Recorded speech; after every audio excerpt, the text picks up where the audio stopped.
नमस्कार दोस्तों। जुर्म की दुनिया बाकी अजीब है। कई बार जो दिखता है असल में होता नहीं, और कई बार जो होता है असल में दिखता नहीं। ये कत्ल की कहानी भी कुछ ऐसी ही है।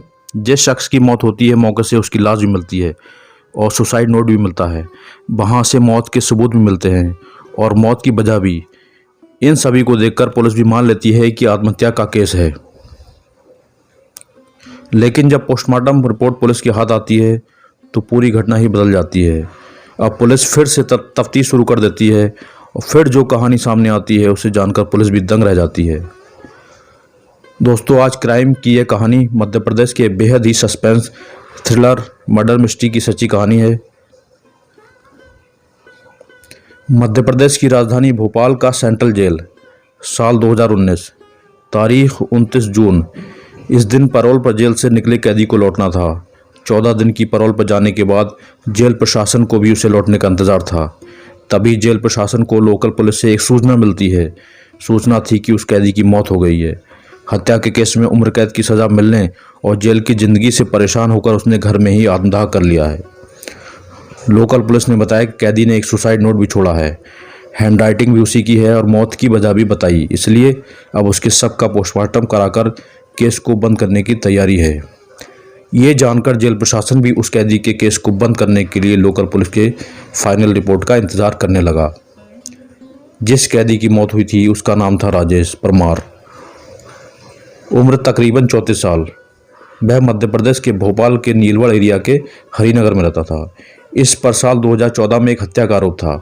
उसी केस में इसकी गिरफ्तारी हुई थी।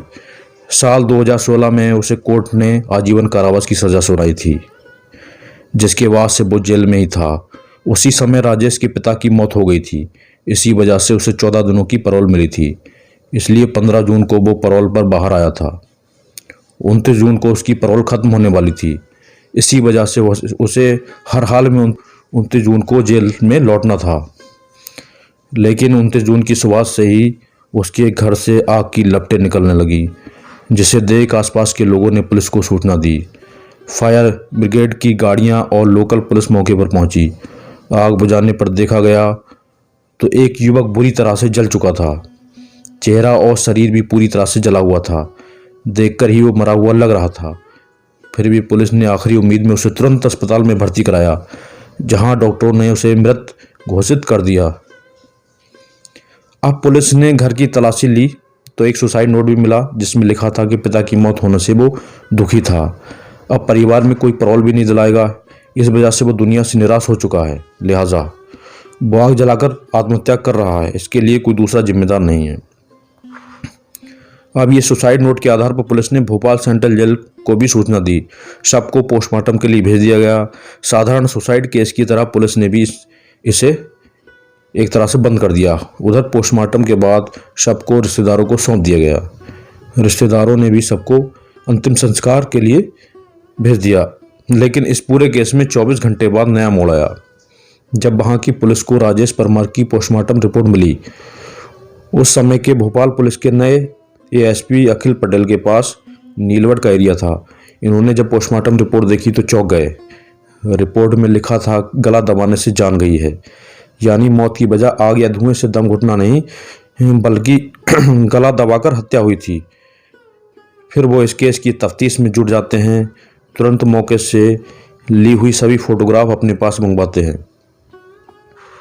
सभी फोटो को बारीकी से देखते हैं। एक फोटो में भी देखते हैं कि मरने वाले शख्स का पैर बिल्कुल एक दूसरे से चिपका हुआ था, जबकि कोई जलकर मरेगा तो तड़पने लगेगा।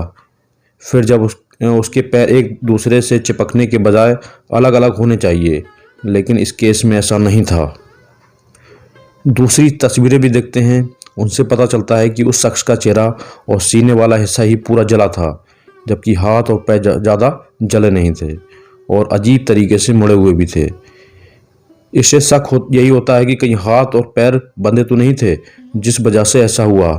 अब इसका पता लगाने के लिए वो पुलिस अधिकारी पूरी टीम के साथ मौके पर जाते हैं। घटनास्थल को बारीक से देखते हैं।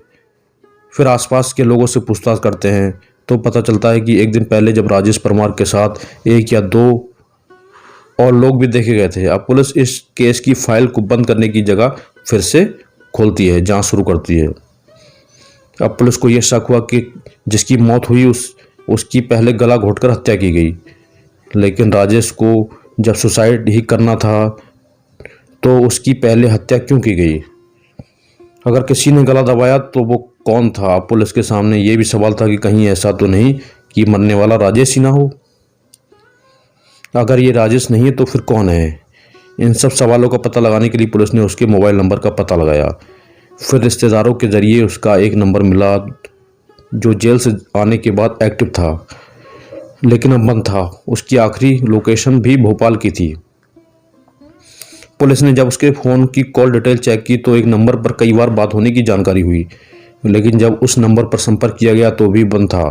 वो नंबर था निहाल नामक युवक था। अब पुलिस के सामने निहाल को खोजने की चुनौती थी और मन में सवाल ये भी आ रहा था कि कहीं निहाल ही तो नहीं मारा गया। इसके अलावा और भी कई सवाल। फिलहाल पुलिस उसकी तलाश में जुट गई। फिर पता चला कि निहाल मूल रूप से बिहार का रहने वाला है और पहले राजेश के मकान में ही किराए पर रहता था, लेकिन कुछ महीने से यहाँ से दूसरे मकान में शिफ्ट हो गया था। अब पुलिस की जांच में निहाल की लोकेशन गुजरात में मिली। इसके बाद पुलिस की एक टीम गुजरात पहुंची और दबोच लिया। उसके बाद जब उससे कड़ाई से पूछताछ हुई तब उसने जो कहानी बताई वो बेहद ही चौंकाने वाली थी। निहाल ने बताया कि जेल से पैरोल पर आने के बाद राजेश ने उससे संपर्क किया था। फ़ोन पर बात हुई और वो उनसे मिलने भी गया था। बातचीत के दौरान वो काफ़ी परेशान था, इमोशनल भी था, क्योंकि पिता की मौत के बाद उसे अब ज़िंदगी में शायद ही कभी पैरोल मिलने की उम्मीद थी। इसलिए उसने सोचा कि वो दुनिया की नज़रों में हमेशा के लिए मर जाए और असल में ज़िंदा भी रहे। इसके लिए उसने कुछ क्राइम सीरीज देखी थी, जिसके बाद एक खौफनाक आइडिया उसके मन में आया। इसके लिए उसने घर में रहने वाली एकमात्र माँ को पूजा करने के बहाने 23 जून को ही बाहर भेज दिया। उसके बाद साजिश रची कि 29 जून को पैरोल खत्म होने के बाद भी उसे जेल नहीं जाना पड़े, इसलिए 28 जून को ही किसी दूसरे शख्स को अपनी जगह मारकर दूर कहीं चले जाने की तैयारी में जुट गया। इस काम में मदद के लिए उसने मुझे बुलाया, लेकिन मैंने साफ मना कर दिया। इसके बाद उसने 1 लाख रुपए का लालच दिया और कुछ पैसे एडवांस में भी दिए, इसलिए उसके झांसे में आ गया। इस तरह 29 जून को पैरोल खत्म होने से ठीक एक दिन पहले यानी 28 जून को ही हम दोनों की मुलाकात हुई। 28 जून की शाम को ही दोनों घर पर ही फ़ोन छोड़कर घूमने निकले ताकि लोकेशन ट्रेस ना हो। इसके बाद एक पेट्रोल पंप के पास राजेश को अपनी ही उम्र और लंबाई वाला एक युवक मिला। उस युवक ने अपना नाम राजू रेगवार बताया था और दोनों फिर बातचीत करते हुए दोस्त बन गए। बातों ही बातों में दोनों ने राजू को एक घर में पार्टी करने और शराब पीने के लिए तैयार कर लिया। राजू मजदूरी करता था, इसलिए खाने और शराब के लालच में तुरंत आ गया। राजू भी दोनों के साथ राजेश के घर पर आ गया। यहाँ पर राजू को इन दोनों ने खूब जमकर शराब पिलाई। जब उसने अपना होश खो दिया तभी राजेश ने उसकी गला दबाकर हत्या कर दी। इसके बाद उसके हाथ और पैर को रस्सी से बांध दिया ताकि अगर जिंदा भी हो तो आग से बच ना सके। हाथ पैर बांधने के बाद उसे फर्श पर लटाया और घर में रखी किताबों को उसके ऊपर डाल दिया। फिर राजेश ने खुद ही एक सुसाइड नोट लिखा और उसे कुछ दूरी पर रख दिया ताकि वो सही सलामत पुलिस को सुसाइड के सबूत के रूप में मिल जाए। इसके बाद दोनों ने बाइक से निकाला हुआ पेट्रोल भी डाल दिया ताकि आग से वो पूरी तरह से जल जाए, क्योंकि घर का दरवाज़ा बाहर से बंद होने पर साजिश को शक हो सकता था। इसलिए दोनों ने घर के दरवाजे को अंदर से बंद किया और छत के रास्ते बाहर निकल गए। इसके बाद खिड़की से माचिस जलाकर तीली को अंदर फेंक दिया। इस तरह जब आग की लपटें बढ़ गईं तब दोनों एक साथ वहां से फरार हो गए। साजिश के तहत राजेश ने निहाल का एक पुराना सिम कार्ड सिर्फ लिया और साउथ इंडिया में चला गया। वहीं निहाल गुजरात आ गया।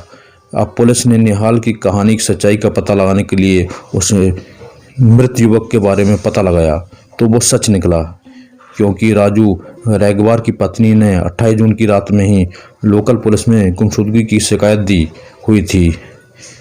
इसके अलावा पुलिस को राजेश के घर से राजू की चप्पल भी मिली, जिसे उसकी पत्नी ने पहचान लिया। ये जानकर पुलिस अब जांच में जुट गई। अब पुलिस को पूरी कहानी समझ में आ गई, लेकिन जब तक राजेश आंखों के सामने नहीं आ जाता तब तक जांच अधूरी ही थी। अब पुलिस को यकीन था कि आज नहीं तो कल राजेश किसी भी तरह निहाल से जरूर संपर्क करेगा। राजेश भी निहाल का एक पुराना सिम कार्ड ले गया था। इस तरह अगले ही दिन आखिरकार राजेश का फ़ोन निहाल के पास आ ही गया। पुलिस की मौजूदगी में ही निहाल उससे बात करने लगा। राजेश ने वहाँ के हालात के बारे में पूछा। कुछ गड़बड़ तो नहीं है? निहाल ने बताया कि कोई गड़बड़ नहीं है। पुलिस को कुछ पता नहीं चला। इसके बाद राजेश ने कहा कि चेन्नई में उसे कुछ मदद चाहिए, अगर कोई दोस्त हो तो बताना। इस पर निहाल ने कहा कि वो उसे जल्द ही बताएगा। इसके बाद फ़ोन कट हो गया। अब पुलिस ने राजेश को पकड़ने के लिए पूरी फिल्मी कहानी रची। इसके तहत पुलिस के कुछ लोगों को चेन्नई भेजा गया। उन्हें लोकल बनकर राजेश से मिलने के लिए बोला गया। इस तरह निहाल ने राजेश को चेन्नई में रहने वाले अपने एक दोस्त का जिक्र करते हुए उसका फ़ोन नंबर शेयर किया। इसके बाद राजेश पुलिस वाले को निहाल का दोस्त समझकर उससे बात की और मिलने गया। जैसे ही राजेश ने लुंगी और माथे पर तिलक लगाए दो युवकों को निहाल को दोस्त समझकर मदद मांगने पहुंचा, तभी उसे पकड़ लिया गया। इस तरह पुलिस ने एक ब्लाइंड मर्डर केस का खुलासा करते हुए 8 जुलाई 2019 को पूरे केस को मीडिया के सामने लाया था। इस केस के बारे में खुद IPS अधिकारी अखिल पटेल कहते हैं कि ये केस कानून की आंखों में धूल झोंकने वाला था, लेकिन जब बारीकी से केस की जांच हुई तो पूरा सच सामने आ गया। इसके बाद राजेश ने फिर से सलाखों के पीछे भेज दिया गया।